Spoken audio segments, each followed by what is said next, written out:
In the stairwell, Luis's tone was heavy with distress. I don't know how to tell her I want to break up. Even though I don't love her anymore, I don't want to hurt her either. That day, I bought a plane ticket. I fled the city where I had stayed for 10 years. When I woke up the next day and saw Erhai Lake outside the window, I suddenly let go. Some people simply cannot accompany me through every landscape. I called him and said we should break up. Chapter 1. I got off work early to buy Luis a gift. The elevator was too slow, so I took the stairs. Unexpectedly, I happened to hear Luis say those words.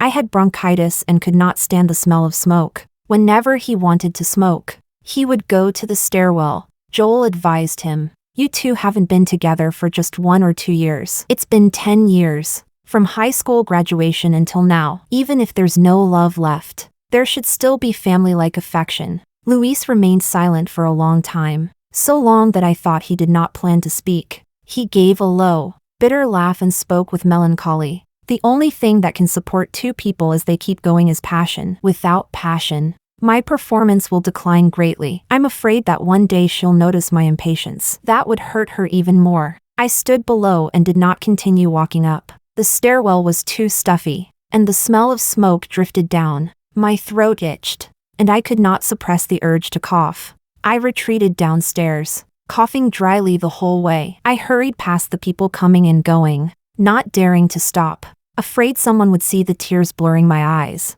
I opened the car door and curled into the narrow driver's seat. I used to think the saying that someone could cry through an entire box of tissues was too exaggerated. Now that it was my turn, the tissue box was empty, but the tears were still falling. Countless thoughts kept surfacing. I picked up my phone and wanted to question him several times. The screen lit up, and I saw the photo of the two of us. The tears surged again. Impossible to stop. Clearly, just last year, he had still been asking me what kind of wedding dress I liked. Chapter 2. A text message popped up.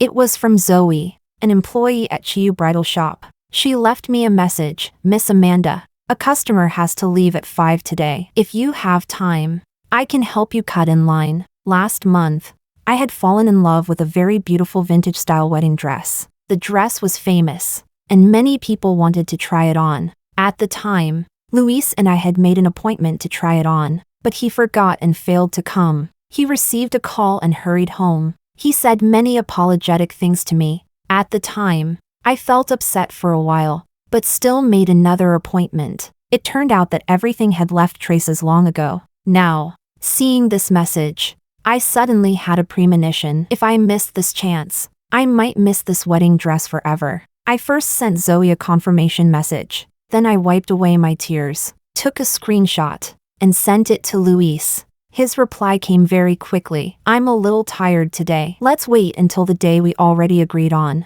I smiled. As I smiled, I broke down sobbing. When I arrived at the shop, Zoe was a little surprised to see that I was alone. Perhaps because my eyes were obviously red from crying. She did not ask anything and still warmly received me. I put on the wedding dress I had longed for. Standing in front of the mirror, I tried hard to restrain myself, but still lost control and burst into tears. I was afraid my tears would wet the wedding dress, so I raised my hand and wiped them away messily. "I'm sorry, I've delayed your time." Zoe took some tissues and helped wipe the tears from my face, comforting me gently. "This is the first time I've seen someone cry because they're too beautiful. You'll look even better once your makeup is done." After my makeup was done, she helped me take several photos. After walking out of the bridal shop, I stood by the street. Music from somewhere was playing a sorrowful tune. I felt a little lost. I did not know where to go. I did not have very good acting skills. I could not pretend nothing had happened. Should I stay in a hotel? Today, I had found an excuse to avoid him. But what about tomorrow? Chapter 3. I bought a plane ticket to Dali. We had once agreed that we would hold our wedding in Dali, that we would go to Lijiang and take wedding photos beneath the sunlight on the Golden Mountain. A little after 7, Luis sent me a message asking when I would get off work. I replied with, "I have to work overtime today," worried that my tone would seem too cold and be noticed. I even added a lively sticker. I boarded the plane a little after 9, transferred in Kunming, and by the time I arrived in Dali, It was already past 11 at night when I reached the hotel. I was so exhausted that I had no time left to be sad. I fell asleep the moment my head touched the pillow. I slept until I woke naturally. After crying the day before, my head hurt badly, but when I saw the sunlight so close at hand, the heaviness in my heart seemed to fly away all at once. The sky was very blue, and the clouds were clear and translucent. The abundant sunlight coated the surface of the water with a faint silver glow. The soul that had been screaming endlessly seemed, in that instant, to be purified. In my timid heart, a surge of lonely courage was born. I called Luis and asked him, should we settle down in Dali earlier than planned? Settling here had been our shared wish, but at that moment, he gently refused. A first-tier city is still more convenient. Before he could list the pros and cons, I gave a soft hum, then said, then let's break up. This time, he was silent for a long time, but he did not refuse. He said, do you need me to move out? I silently took a deep breath. No, I don't really want to live there anymore. I'll go back tomorrow to pack my things. After hanging up, once again, I cried until my chest ached. Something seemed to have been forcibly carved away at that moment. 10 years passed like fleeting clouds and smoke. They could not withstand even the slightest test. Once the wind blew, they scattered. No matter how reluctant I was, he was still him, and I was still only me. I could not control anyone's will. Chapter 4. I did not give myself time to adjust. Once I confirmed that the swelling around my eyes had gone down, I went back. All the way there, I was anxious. I did not know what kind of expression I should show Luis. When I opened the door and found that no one was home, I remembered that it was his working hours. If possible, I would not even have to run into him. But there were too many things belonging to the two of us, and packing them would inevitably take a long time. Before I realized it, the sky had darkened. I was immersed in packing my luggage. I did not notice when the front door opened. When I looked up unintentionally, I found Luis standing by the entryway. I did not know how long he had been there. He asked blankly, do you need help? Clearly, we had done even the most intimate things. Yet after not seeing him for one day, I felt an unprecedented distance between us. I shook my head and refused his kindness. I'm almost done. If he had come back 30 minutes later, I probably would have already left. Many things had already been mailed out. Only one suitcase was left. Do you want to check if anything is missing? After asking that question, not only he, but even I froze for a moment. Luis sighed with a laugh, seemingly mocking himself. No need. Perhaps he was too speechless. He put down his briefcase and went to the kitchen to pour a glass of water. When he came out, I was pulling my suitcase toward the door. He asked me, have you found a place to stay? Let me take you there. Right. The car was bought by him. I reacted and quickly opened my backpack, took out the car keys, and placed them by the entryway. No need. I already called a rideshare. He strode over quickly, picked up the keys, and said, it's too dangerous at night. Let me take you. I did not answer immediately. I stared dazedly at the ring on my ring finger, turned it once, took it off, and placed it on the counter. Then I looked at him deeply. No need. Last night, I went to Dali alone. Rideshares are not as dangerous as you imagine. If he had been worried about me, when I did not come home yesterday, he should have called me. After all, I had never worked overtime for an entire night before. This time, he understood my refusal and stood in place without following me out again. The door closed, separating my world from his. I ordered the car in the elevator. I waited for a long time at the entrance of the residential compound. My destination was the airport. On the way, I immersed myself in the night scenery rapidly retreating behind me. The bitterness of farewell lingered in my heart, but I knew that if I continued staying here, I would be unable to stop missing him, and I would become humble. The crack had existed long ago. Even if this relationship were saved, there would be no happy future between us. Only, I had never imagined that Luis would come looking for me 1 year later. Chapter 5. During this past year, we had long since cut off contact. I had taken the initiative to block all his contact information. Half a year ago, I saw a call from him in the blocked list, worried that something might have happened to him. I called Joel's wife to ask about his situation. Lily laughed when she spoke of it. What could have happened? He probably regrets it. I really don't know what he was so arrogant about back then, insisting on telling Joel that he no longer had feelings for you. Why don't you two get back together? If you delay any longer, my child will already be in elementary school. We agreed our kids would marry each other someday. I did not clarify anything, because when they believed that he and I would get back together, saying more would be useless. Besides, a 10-year relationship was not so easy to let go of. Not for me.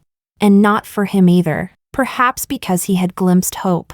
Luis spent half a year dealing with work. On my birthday, he came before me. Then he said to me, "Amanda, long time no see." The tenderness in his brows and eyes was just like before. He looked a little thinner. The searching and caution in his eyes also felt somewhat unfamiliar. Perhaps because he could not see any surprise on my face. Some of his enthusiasm faded, and he became restrained. After quite a while, I came back to myself and asked naturally, like an old friend I had not seen in a long time, "How do you have time to come to Dolly?"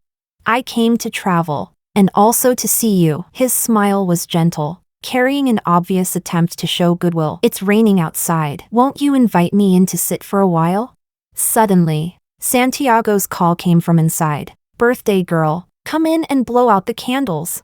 Elise ran out with quick little steps, hugged me at once, and looked Luis up and down several times. "Who is this handsome guy?" She had just broken up with her boyfriend and was drunk, almost hanging around my neck. She was even more enthusiastic than me. "The homeowner. Handsome guy. Come sit inside. Today is Amanda's birthday. Come in and have some beer."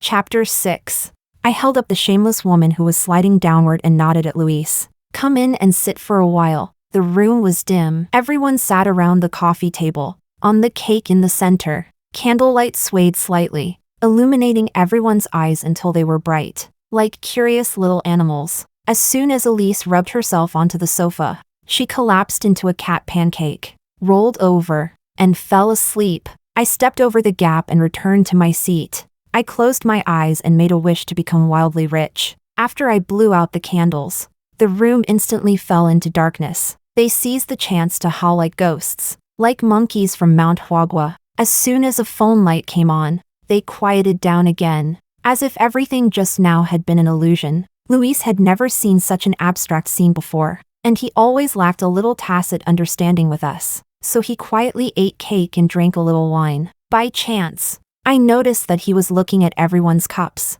I liked collecting all kinds of cups. Every friend had their own exclusive cup at my place. In the past, Luis and I used couple cups. Now, among this group of special people, he was the only one using a disposable paper cup. He must have felt a tiny bit of difference in his heart, right?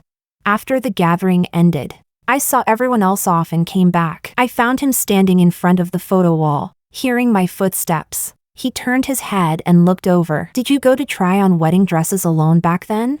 I gave a soft mem. It was impressive that he could accurately find that photo among so many others. Unlike before, I thought I would feel very sad. In reality, I felt relieved. Fortunately, I had gone back then. That wedding dress really was beautiful. Zoe had also taken very beautiful photos of me. Later, when I passed by the bridal shop, I remembered that the appointment had not been cancelled. When I told Zoe I wanted to cancel it, she only agreed and did not tell me you had already gone there alone. "What are you trying to say? That you think she lied to you?" "No, I just didn't know." He choked on his words, his gaze fixed on me. "In the future, can we go together once?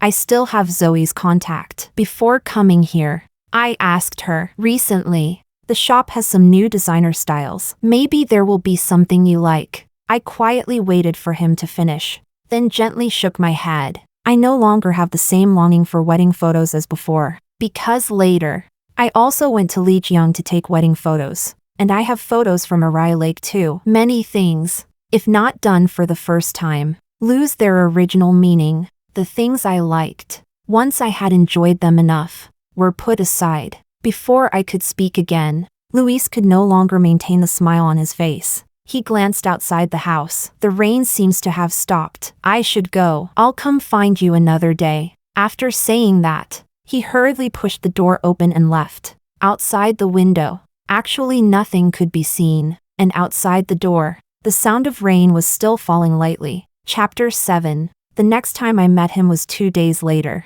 At the time, work was not going smoothly. I sat in a cafe with my laptop, wasting time. I really could not think of anything useful, so I packed up and came out. He was carrying a bag of fruit and passing by the shop entrance. The moment he saw me, his eyes lit up. He was very sincere and did not put on an act. I was just thinking of asking you out for a walk. I didn't expect to run into you here. I was dazed for a moment by his radiant smile, then smiled a little. I'm going to a friend's shop. Do you want to come? Elise said she wanted hot pot tonight. I planned to bring some ingredients over. She had a tea house nearby. The backyard leaned against the mountain and was especially suitable for barbecue. But she only loved hot pot. That night, everyone ate too much hot pot, and the fruit Luis brought came in handy. After dinner, everyone became lazy. He was especially diligent and went to cut the fruit. Elise handed me a cigarette. I waved my hand. I've already quit. She snorted. I'm heartbroken from a breakup, and you won't even keep me company for one cigarette. I smiled helplessly, skillfully held the cigarette between my lips, and leaned toward the lighter she had lit. When I raised my head, I happened to see Luis standing in the shadows. I had almost forgotten him. Smoke drifted out lightly, blurring my vision. I could not see what expression he had in that instant. He walked over and sat beside me, his throat rolling slightly. When did you learn to smoke? I looked at him for a moment and remained silent. Elise, that big mouth, leaned over her. After breaking up with a man, she took up both smoking and drinking. That time she had gastric bleeding. I was the one who took her to the hospital. Handsome guy. Are you interested in our Amanda? She speared a slice of orange and brought it to my mouth. Then she smiled as she tried to probe Luis's thoughts for me, completely unaware that he was the ex-boyfriend who had made me unable to sleep day and night. A 10-year relationship was truly not easy to let go of. When I was busy, I did not think of him, but once night arrived, I could not sleep. Not only was the bed empty, but my heart was empty too. It felt as though wind was leaking in everywhere. Yet when I closed the windows, I felt so stuffy I could not breathe. When I could not sleep at night, I slept like crazy during the day. A lot of the time, I only slept 4 hours a day. My life fell into a vicious cycle. Longing was like a tide. Whenever I occasionally thought of him, it felt like suffocating from being drowned. Yet when I heard sad songs, I would think of him. When I saw cups we had used together, I would also think of him. The more I wanted to return to normal life, the more anxious I became. Work and life both became a mess. I removed his number from the blocked list many times, secretly looked at his social media many times, and opened our chat box many times. But he always seemed to be living quite well. Perhaps he already had a new girlfriend. If I went to find him again, I would only ruin his life. Chapter 8. Now Luis was right in front of me. He did not avoid Elisa's question. His eyes only looked at me as he said to me seriously, I like her very much. I hope she can give me a chance. This confession immediately piqued everyone's interest. Santiago took a spoon and handed it to Luis. Then we have to help Amanda check you out. I'll ask first. How did you two meet? Luis let them laugh and joke. We went to the same high school and the same university. I've liked her for a very long time. Roxana turned to ask me, wait, Amanda, are your standards that high? Was your ex-husband even better looking than him? Elisa's face suddenly turned cold. She forcefully squeezed between Luis and me, then questioned him aggressively. You're that ex-husband, aren't you? In an instant, all the laughter and joking disappeared. Luis was speechless. Roxana was so startled that she hiccuped, covering her mouth as she looked left and right. I crushed the cigarette butt in the ashtray and stood up from my seat. It's getting late. We should go. He chased after me, wanting to explain something. Instead, I felt a little embarrassed. Sorry, I didn't mean to put you on trial. It was just that the conversation happened to lead there. I regretted it long ago. He interrupted me and reached out to grab my wrist. Amanda, let's get back together. Under the streetlight, he lowered his head as if confessing his sins. Our two shadows stood very close, just like before. He and I had held hands countless times and walked beneath the moonlight. Now, even his shadow felt unfamiliar to me. A year could change many things. For example, he had finally realized that he could not bear to lose those 10 years. Too much time had passed. Under the repetition of day after day, I gradually stopped feeling happiness. At the time, I desperately wanted change in my heart. I thought separating would be good for both of us. Something bright fell. He raised his head, his eyes full of tears. So he was crying. I had never imagined he would cry. And for a moment, I was a little at a loss. The day you left, I actually followed you down, but I just couldn't gather the courage to stop you. That day in the stairwell, when I was smoking, Joel said he seemed to hear footsteps downstairs. Did you hear what I said? I nodded and wiped his tears for him. I heard it, but it doesn't matter anymore. As for getting back together, let's forget it. Just as I knew. He was never someone who gave up easily. He pressed his face into my palm. I can't love anyone else without reservation the way I love you. You're the same, aren't you? Can you really bear to leave me? I really can't open my heart and love someone else the way I did before. But I don't love you anymore either. His voice was hoarse as he cried, unwilling to believe what I said. You're lying, aren't you? My vision gradually blurred, and the tears were a little cold. It had been a long time since I last cried because of him. Unfortunately, some words, once brought up, were like opening a floodgate. The emotions of the past returned to my heart, and the torment of every day and night seemed to have happened only yesterday. Chapter 9. Over this past year, I emptied out our memories little by little. I kept reminding myself not to disturb you, because you and I already had nothing to do with each other anymore. You already belonged to someone else. If I sent you messages or called you again, that would be harassment. After a serious illness, many things suddenly became clear. I discovered that I still cherished my life very much. During the time I was hospitalized, I quit smoking and drinking. Actually, that wasn't the most painful part. At the time, I was binge eating and gained quite a bit of weight. I thought heartbroken people all became thinner. I didn't expect to become fatter instead. The doctor told me to quit sugar, because whenever I was in a bad mood, I wanted to eat sweets. Since childhood, my favorite taste had always been sweetness. The sweetness others thought was cloying, was just right and beautiful to me. Letting go of you was as painful as quitting sugar. Too many things were thrown away. They can no longer be picked back up. 10 years is too heavy. Once it is let go, there is no way to continue it. I can no longer love you. I hope you can understand this. Luis grabbed my wrist and refused to let go. He cried until his body bent forward, then suddenly bent his knees and knelt before me. I don't understand, and I don't want to understand. I'm begging you to give me one chance to make it up to you. I don't want to lose you.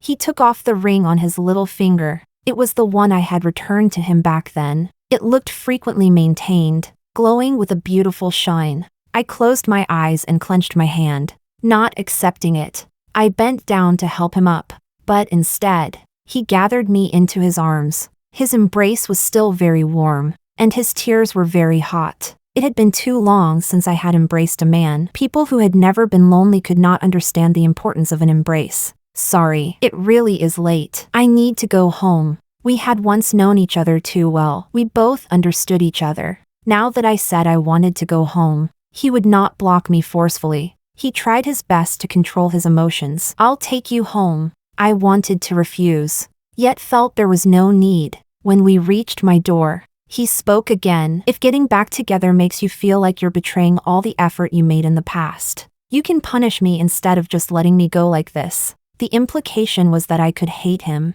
and I could also take revenge on him. There's no need. I smiled, but my heart felt bitter. I think you may not have understood what I meant. I originally didn't want to say it too clearly. I can no longer trust you. He froze. I didn't cheat. I never liked anyone else. Half a year ago, I already wanted to come find you, but you had blocked my number. I thought you didn't want me to disturb your life. Some time ago, when Joel's wife gave birth to their second child, she accidentally mentioned that you had called her and asked about my situation. That's why I came. You still missed me, didn't you? My mood had already calmed. It's not about whether you cheated or not. It's not even that forgiving you would feel like betraying myself. I don't even think there was anything wrong with you wanting to separate. You should know this. I have never believed in love. I only believed in you. I believed that you would stay with me for the rest of our lives. But I was asked to get off halfway. Left alone in the wilderness. I walked alone for too long. And I have already gotten used to being alone. From now on, I can no longer trust you. We both understood that the one who proposed breaking up back then had been me. But the one who had been kicked off the train was also me. Toward him, I could no longer regain any sense of security. Chapter 10. I can no longer feel romantic love for you. If I continue being with you, I will feel as if the car might stop at any moment, and that I might be driven off again. Your promises no longer mean anything to me, because I no longer dare to believe you. I know you. Since you came all the way here, you definitely won't give up easily. That is why I wanted you to feel the change for yourself. You have always been very smart, so you should be able to sense it. There is no way for us to get back together, so starting over will not work either. I only just found happiness again not long ago. Can you please stop disturbing my life? He had long since lost the ability to speak and could only nod through his tears. He took a deep breath and kept repeating his apologies. I'm sorry. I'm sorry. Neither of us could go back to the past. We could not predict what would happen later. We did not have God's perspective. We did not know that the other had also spent whole nights missing us. The mature versions of us were both far too cautious. We thought that words spoken aloud had to be carefully considered decisions. We could no longer say we regretted something as easily as we could when we were young. Compared with 10 years, 1 year seemed very short. But letting go of a relationship only required a single instant. If there was no if. He had come too late. I no longer loved him. After that day, Luis never appeared again. The next time I heard news of him was half a year later. On a quiet midnight, a frantic ringtone woke me from my sleep. After I answered, Joel began by apologizing. I had no idea what was going on and wiped my face. What happened?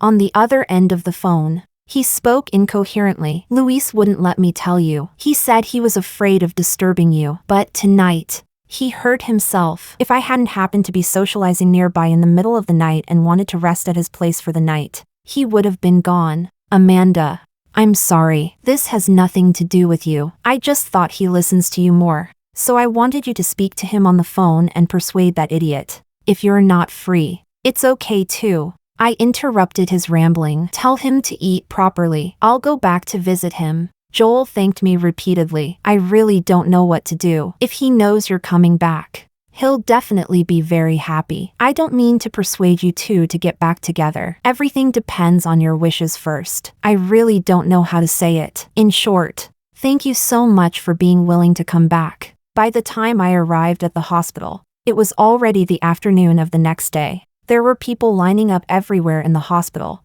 After asking where the inpatient department was, I ran into Lily on the way there. She was bringing food over. She came up and gave me a hug. If I hadn't had another baby, I would have gone to visit you. I took the bag of clothes from her hands and walked with her toward Luis's room. Standing at the door, I hesitated for an instant. Half a year ago, Luis had only looked a little thinner. Now, even the hospital gown looked empty on him. He was not the only person in the ward. Joel was guarding him there, not daring to leave for even a moment. Neither of them said anything. Joel was probably sulking. Luis, meanwhile, kept staring at the door. Chapter 11. The instant he saw me, his slightly red eyes curved up. Suddenly, I no longer hesitated. I casually placed the bag containing his change of clothes on the cabinet. I thought I could hold back. But the moment I saw him smiling at me so eagerly, I was still so angry that I raised my hand and slapped him hard. Hey! Luis did not react much, but Joel panicked first. Talk properly if you have something to say. Hey, wife. Why are you pulling me?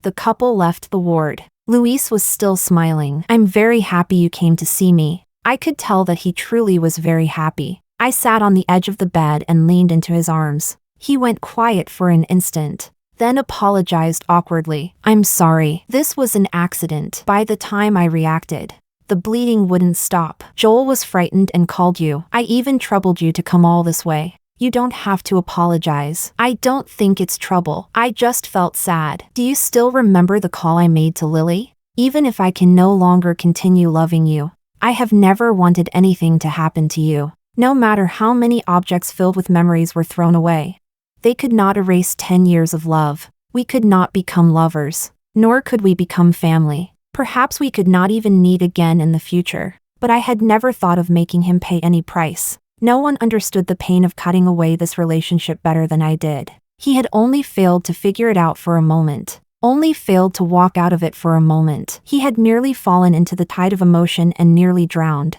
When he looked up again, his face was streaked with messy tears. I just couldn't sleep. I didn't have any intention of destroying myself. I only accidentally broke a wine bottle and accidentally fell and got cut. Whether what he said was true or false, I nodded and laughed through my tears. That's good. Chapter 12. Fortunately, everything was just a misunderstanding. Louise smiled. Joel was terrified. Then, as he smiled, he could not help crying again. Now I know how sad you were back then. There are too many regrets tormenting me. I thought he would tell me, but he stopped himself and did not continue. Can I hug you one more time? I'm really happy to see you. I did not refuse. Perhaps he also knew that this would be the last time we met. There would be no reason to meet again in the future. He buried his face in my neck and rubbed against me gently. His voice choked. Amanda, I miss you so much. Clearly, our bodies still longed for each other's warmth, yet reality reminded us that it should end. I did not stay long. After the hug, I left. He specially saw me downstairs, standing outside the crowded hospital lobby, watching in my direction the whole time. The final image in my memory was his pale face. I returned to Dolly and continued my peaceful life. Occasionally, I would shoulder my backpack and travel with Elise and the others. When I fell in love with mountain climbing, I went to conquer peaks, and then was taught a lesson by the peaks. Elise cried loudly and insisted that Santiago carry her no matter what. Even if I die here, I refuse to walk anymore. When I fell in love with the sea, I went to conquer the sea. Elise's wails remained just as loud. Why am I the only one who can't catch any fish? Later, Roxana and Santiago got married. Elise cried loudly again. Why didn't you bring me along for the marriage? 3 people can be very happy too. Seeing me laughing foolishly on the side, she immediately calmed her sudden emotions and said in a tone that deserved a beating, Luckily, I still have you to stay single with me. I can't keep being dispirited. I'm going to find someone. 10 boyfriends in a year. Year after year, my state of mind became more and more peaceful. Relatives would pass away, and friends would build families of their own. I had thought about marriage countless times. A lifetime was very long, and there was too much time alone. Finding a life partner did not necessarily require love. Companionship alone would be enough. I had even thought about having a child to pass the time, but I gave up in the end. I did not want to be a mother. I could not shoulder the future of another life. During that period, I fell in love with photography. I wanted to use it to preserve certain things, such as fleeting happiness, beautiful scenery, and brief moments of companionship. Bit by bit, I did not want to miss any of them. During that time, Elise found me especially annoying, saying that I wanted to take a photo of everything. Roxana was inspired by this, and wherever she and Santiago went, they had to take a set of wedding photos. Yet before long, Elise also became obsessed with photography. She spent every day arranging her tea house and even gained a bit of popularity online. But her enthusiasm lasted only 3 minutes. Before long, she abandoned it and became obsessed with her 6th boyfriend. That young man was said to be 3 years younger than her, had a bigger temper than hers, and got jealous at the slightest thing. Even jealous of me. To be honest, I was jealous of him too. Whenever I saw him clinging to Elise, I wanted to slap him. Chapter 13. As I gained more and more friends, having many friends had its benefits. During the period when my mother was ill, Elise called several people to come with me. Together, they returned with me and busied themselves around my mother, coaxing her until she forgot to urge me to marry. That day in the hospital, my father brought back a box of bird's nest. My mother found it strange. Why did you buy this? Though she said that she was actually quite happy. My father shook his head. That child Luis brought it over and insisted on giving it to me. It had been too long since I last heard that name. For a moment, I could not quite react. My mother was so angry that she elbowed my father. Why did he bring things over? You even brought back something given by a stranger. Are you getting senile? In the early years, my mother had especially liked Luis. She thought he looked refined but was not arrogant. She said he knew how to respect people and was a good child. Later, after he and I separated, when my mother occasionally called me and mentioned him, she would still feel regretful. But as the time we had been separated grew longer, my mother began to feel that Luis had wronged me. The more she had once liked him, the more annoyed she became later. Whenever he was mentioned, her emotions would show. My father explained. He came back especially to visit you. He didn't know which hospital you were in, so he asked around all the way here. Halfway through, he ran into me. After learning that Amanda was also here, he didn't come over to disturb us. As soon as my mother heard my father speak for Luis, she could not help bickering with him. Over these years, he and I tacitly avoided meeting. News about him came from Lily. She said he had resigned and started his own business. She said there was a partner who was especially fond of him. Many people had tried to set him up, but he had refused them all. Behind his back, they said he was gay, that he never dated, was addicted to work every day, and often worked his partner until the partner cried bitterly. Now, he had also gained some fame in the industry. Like him, I had quite a good reputation in my own field too. How wonderful. We both had bright futures. Luis extra. That day, Joel said he seemed to have heard footsteps. He even made a hellish joke. Could it be Amanda? For one instant, my entire body tensed. Everything that happened afterward proved that point. Otherwise, she would not have suddenly said we should break up. Amanda had always acted swiftly and decisively. She seemed gentle, but in truth, she was extremely resolute. When she said break up, she broke up. When she said leave, she left. I did not even have time to react. She completely disappeared from my life circle. At first, I thought my discomfort was because of guilt, because I was afraid of hurting her. And in the end, it was still guilt over having hurt her. At that time, work was very busy, so busy that it made me forget everything and ignore the reluctance in my heart. Until the project ended, and the company told us to take 2 days off. That night, I suddenly woke from my sleep. In the dream, Amanda's departing back triggered the bitterness buried deep in my heart. I raised my hand and wiped my face, only to touch wetness all over my palm. So I was crying. I think I kind of miss her. When I was drinking with Joel, I could not hold back and spoke my heart. Unsurprisingly, he mocked me. I really don't know what you were dissatisfied with. You were the one who pursued Amanda. You were the one secretly crying when you couldn't win her over. You were the one crying from happiness after you got her. You were the one saying you seemed not to like her anymore. You were the one who wanted to break up. After saying a long string of things, Joel could not help adding, "Why don't you apologize to her?"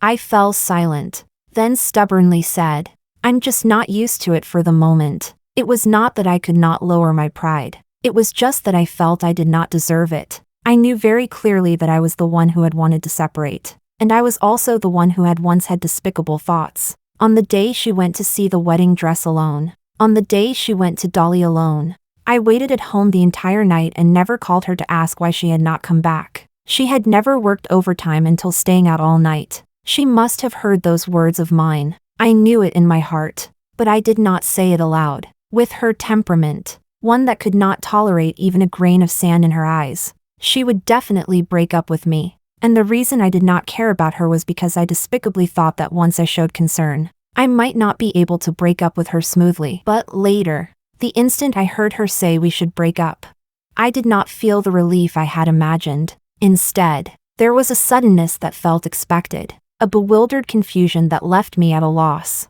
I could not focus for the entire day. I organized words in my stomach, wanting to ask her why she wanted to break up. Once she mentioned what happened that day, I could then apologize along the way. Yet when I returned home that day, what greeted me was a room with half its things gone. She was stuffing slippers into her suitcase. The intense guilt made it impossible for me to say sorry easily when facing her. She refused to let me send her off and left in a hurry. I picked up the ring on the cabinet and looked at it for a long time. Later, I went downstairs after her, watching her stand by the roadside waiting for a taxi. I watched for an hour, yet still could not walk up to her naturally and speak, because I knew some wounds could not be healed with a few words. What use was an apology? Chapter 14. One missed moment was a lifetime missed. At the time, I had no idea that she had gone to the airport, so for a period of time, I appeared obsessively in places she used to like going. I tried to run into her by chance and bought the little cakes she liked. I went to Chiyu Bridal Shop, the wedding dress store she liked, pretending to help her cancel the appointment, immersed in my own world. I thought that when she received the news, she would call me angrily, so much so that I failed to notice something off in Zoe's tone. It was not until a year later, when I saw that solo wedding photo in Amanda's home, that I suddenly understood. So that day, she had gone to the bridal shop alone. That photo was beautiful and sorrowful. Half a year earlier, I had called her, because only then did I learn that she had gone to Dolly. I did not know what mindset I had, or what answer I wanted to get from her mouth, only to discover that I had been blocked. When I sent her a message, a red exclamation mark popped up. The phone number I could not get through late at night sent me falling into boundless loneliness. I missed her so much. In truth, whether Lily told me or not that Amanda had called her, I would have gone to Dolly to find her. I miss her so much. That thought was incomparably certain. She had not hidden where she lived very much. Finding her was easy, but I did not expect her to have changed so much, unlike the tender gaze she had poured into me in the past. Her eyes showed a subconscious coldness, skin that had not been deliberately maintained, casual pajamas, and the inexplicable friends in her room. Everything felt unfamiliar to me. There was no trace of my existence in her room. For one instant, I even wanted to secretly call her parents and ask whether the things she had taken had been mailed back. She had learned to smoke and had even drunk excessively because of the breakup. Every single thing sounded so unfamiliar. All along, she had paid great attention to health. The idea that the body was one's capital had been instilled in me by her. My heart felt as if it had been twisted by knives, filled with heartache for her, and with an inexplicable panic that made me want to keep her at all costs, made me want to obtain a chance to start over from her. I strained myself analyzing the reasons she refused me, until she told me that she could no longer trust me. I can no longer love you. I can no longer trust you. No matter how hard I tried, it was impossible to move her anymore. I had personally destroyed the trust she had built in me. I had heartlessly driven her away from my side and shattered 10 years of devotion. She hoped I would not disturb her beautiful life. I could hear that she could not bear to say anything too harsh, and I could also see that she truly did not want to see me. I regretted countless times and dreamed of that day countless times. Each time, I could only watch her back, watch her move farther and farther away from me, step by step. If I had known earlier, that day, I would have gone with her to see the wedding dress.